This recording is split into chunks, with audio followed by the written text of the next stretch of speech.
अखेर आमदार निलेश लंके यांनी आपल्या आमदारकीचा राजीनामा दिलेला आहे। थेट त्यांच्याशी बोलणार आहोत। आपण आपल्या आमदारकीचा राजीनामा दिलेला आहे, काय पहिली प्रतिक्रिया? आपण नगर दक्षिण लोकसभा मतदारसंघामध्ये लोकसभेच्या निवडणुकीचं वारं वाहू लागल्यानंतर मी या मतदारसंघातील प्रत्येक माणसांची भावना जाणून घेण्याचा प्रयत्न केला, जनभावना जाणून घेण्याचा प्रयत्न केला। त्यावेळेस लोकांची भावना होती, अरे आमच्यासाठी खऱ्या अर्थाने लढणारा माणूस आजपर्यंत आम्हाला भेटला नाही। कुणीतरी सर्वसामान्य शेतकऱ्यांचा प्रश्न मांडणारा माणूस आम्हाला आमच्या आत्तापर्यंत या मतदारसंघामध्ये भेटला नाही।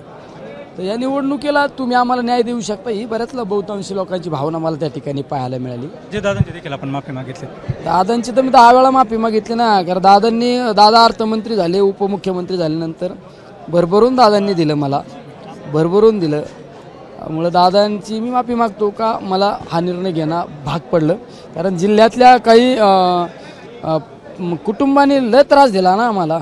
पण आता शरद पवार गटामध्ये अधिकृत पद्धतीने प्रवेश केला असं म्हणता येईल, कारण जिल्हाध्यक्षांनी थेट आपल्याला सगळीकडेच होतो ना राव, आमचं तुतारी चिन्हच आहे ना राव। आम्ही आव्हानं काय असणार नेमकं लोकसभेत? आव्हानं या मतदारसंघात एवढा बॅकलॉग आहे साहेब विकासाचा, मला सगळ्यात माझ्या पुढे आव्हानं असणार आहे। शेतकऱ्यांचा मालाला बाजारभाव मिळाला पाहिजे, घाम गाळायचं शेतात, कष्ट करायचं, एक तर बाजार भाव नाही, कोणते मार्केटला नेऊन घालायचं, केवढ्या पैसे मिळाले ते पैसे सुद्धा इकडे आणून घातले। मग त्याची भावना किती साफ आहे, लोकांनी हा निवडणूक हातात घेतली। एकंदरीत जर बघितलं तर ही निवडणूक लोकांनी हातात घेतलेली आहे असं आमदार निलेश लंके यांनी म्हटलेलं आहे।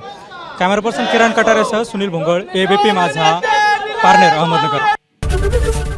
एबीपी माझा, उघडा डोळे बघा नीट।